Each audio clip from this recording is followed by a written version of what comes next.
2, 1. Welcome to our second episode of All Women, a show for women, by women, that we hope men will secretly enjoy as well.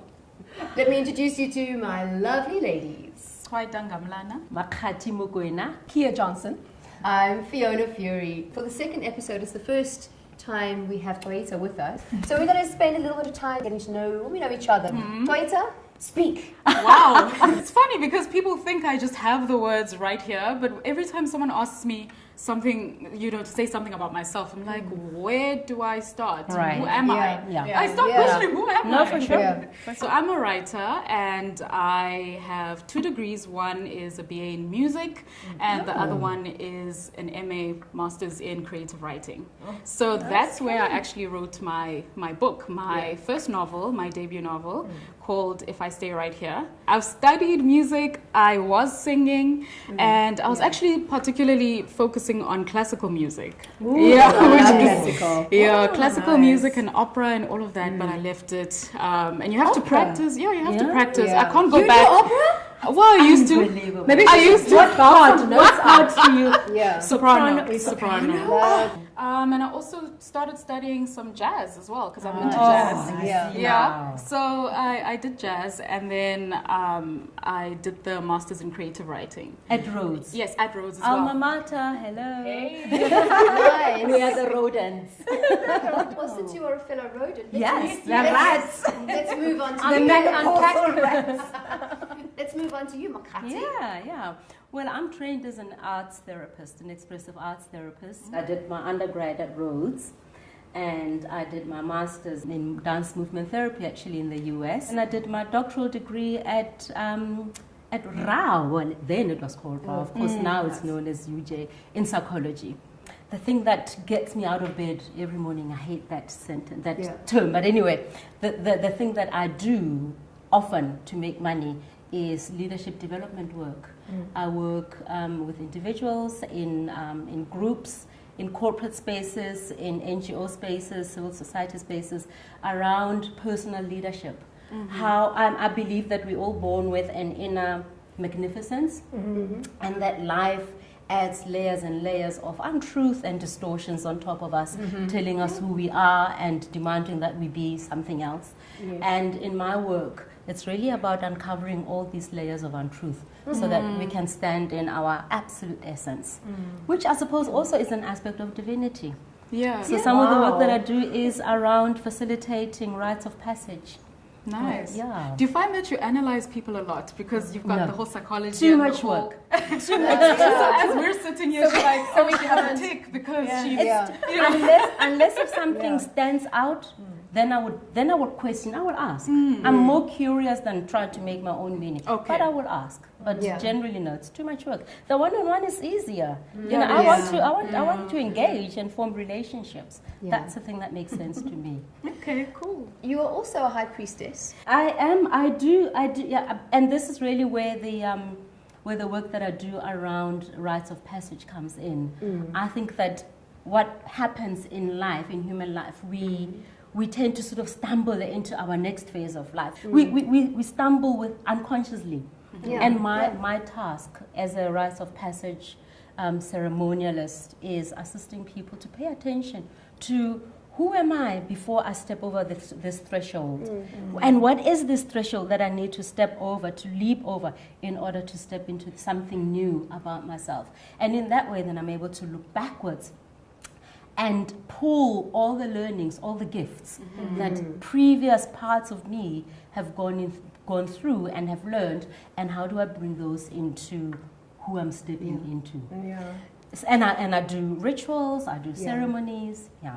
That's so cool as well, because if you think about it in the context of the show, Yeah. all of us are stepping into something new. Absolutely. So True. it's all, for Kia and I have a sort of history in broadcasting, but we also wanted something more impactful and more meaningful. So it's a new departure for us. Yes. It's a new departure. Television Yeah. is a new departure for both of you. Yeah. So it feels like Yeah. what you say is really kind of resonates. Absolutely. Yeah. And what we're doing, the way we are then working through it is by talking about it. Yeah. Yes. And each guest that we bring in a way, assists us also to reflect on ourselves. Exactly. And reflect Yes. on our lives and who am I as I enter into this relationship. And so constantly asking ourselves or asking myself questions of who am I? Really, who am I? And how am I showing up in all my relationships? And Kia, Yes. you're in the hot seat. Oh my gosh. I'm forever in the hot seat because I'm always in trouble. But this is a different kind of hot seat. I always feel that when people ask you this question, it's like you stand there boasting like, I'm on television and radio at the same time, and I have got 15 years behind me. Yeah. Do you not know who I am? You know, all that. But for me, in essence, and it's just, I feel so blessed to have met all of you and just be in these conversations, to be honest, because I've done broadcast for 15 years. Yes, television, radio. I've worked at many a place. I consider myself an extremely hard worker. I'm always pushing all the time. And I found on my journey that I've been just, touching on things that I really want to get seriously involved with. And I ended up presenting and producing my own show, which was looking at uplifting community heroes, people within communities who, despite their own circumstances, are actually going out there making positive change within those types of circumstances. And that's where I kind of touched on exactly where I wanted to be. I always believed when I got into media, I said to myself, I want to be able to be a voice that's going to do something a bit more different than just standing there and doing my present thing, I'm now a mom to two kiddies. I've got, a little daughter, and then I've got my son. They're both toddlers, and they demand a lot of my time. But I also want to create something that's something that they can look at and say, hey, my mom did that, and my mom tried to help in her way, Yeah. When Fiona and I, we met many years ago, but Fiona spoke about bringing a show like this, to the platform. I said, well, that's it. I still feel like I'm growing each and every day. And like I said, engaging in these conversations is empowering me. It's helped me grow. I'm learning so much about myself, and I'm just hoping that through my empowerment, I can go out there and keep on touching other people's lives. So yeah, Miss Hot Seat. As now your time, girl. And she's like the naughty child in the room, eh? Loudest and always going on. And I can't be louder than you. No, you're pretty loud. No, that's you're pretty loud. That's true, Kia. You're the loudest. You're the loudest. You're the loudest. The loudest. But yes, Fee, you've actually also got a very extensive broadcasting background. I suppose I kind of have a very varied background, because I haven't just done broadcasting, I've done a lot of other things as well.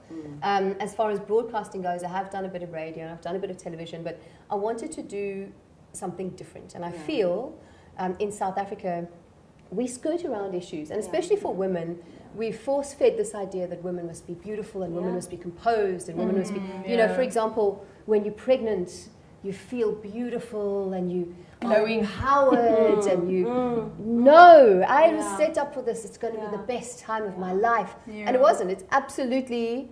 I projectile vomited. I sprayed the walls. I felt terrible, and I just had this idea. I want to do a show about real women, for real women. I hope, as audience, you are really going to enjoy it and come on this journey with us.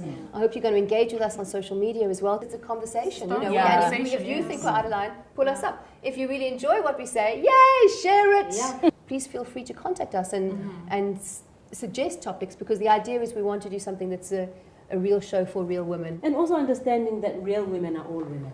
Yes. We're not defining what a real woman is. Exactly. You're accepting that the category is as wide. It's as very it is. wide. Yes. Good time to quickly talk about the venue we are shooting at. Yes. Well, we're at the Century City Hotel, and we're actually on the conferencing side of the Century City Hotel. What I enjoy the most about this hotel and the conferencing center is the staff. Lovely. They're lovely. Yeah, very they are. No, but I'm not just saying, like, they really are. They ironed her clothes this morning, actually. Yes. They did. I could just steal my dress. They're so nice. See what I'm saying? Yeah. So very lovely, and also they err on the greener side of things. You know, so they're fabulous. recycling their water. Obviously, as you know, the water crisis we're experiencing here in Cape Town. So very, very important, and that's top of their list as well. Beautiful location. Let's get back to the show we have today. We have some very, very exciting guests. In fact, I'm really excited about today's show because I think it's going to be stimulating conversation, very interesting. Kwaita, who are you bringing in? Well, I'm bringing in Liberty Banks, and she, he, they, because you can use either pronoun because this is the interesting part, this person is non-binary and also they are gender non-conforming, which means that you don't conform to any particular gender and you identify as whatever you feel like, you know, and whatever best expresses who you are, right? So that's the whole point of the conversation.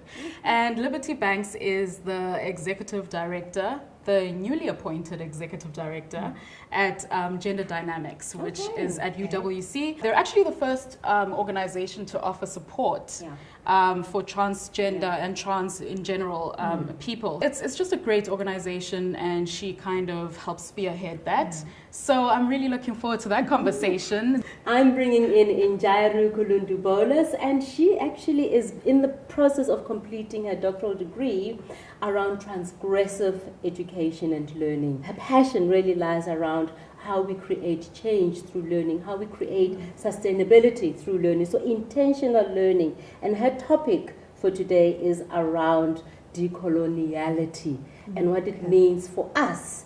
So I'm absolutely looking forward to this because I know I hold a lot of misunderstandings and misconceptions around what the decoloniality agenda is. Well, I'm bringing on Bronwyn Town, who's actually a qualified chartered accountant, and she's mining cryptocurrency. I'm like, Bitcoin, cryptocurrency. What is it? What does it mean? What is it? Kryptonite. I think of kryptonite whenever I hear cryptocurrency. She's going to be chatting to us, you know, from her personal experience, you know, what she feels Bitcoin is all about. We're going to try and unravel that a little bit. We also have our resident doctor, Dr. Leila Sedin, is coming in to talk about stress and how it actually physiologically affects your body. And the guest that I am bringing in today is KG, comedian. He's huge in comedic circles. He's very, very funny. He's a stay-at-home dad. He's bringing up a daughter, and just to add some humor to the show, and also because we have to have a man on every show just to show that we don't really hate them all. We quite like them. We're not about man bashing. So for our MEE token man for the show is KG, who is going to make us laugh. So it's actually very exciting. We have a little box of delights coming your way as far as guests go. So please do stay tuned. I hope you enjoy it. Yay! Okay.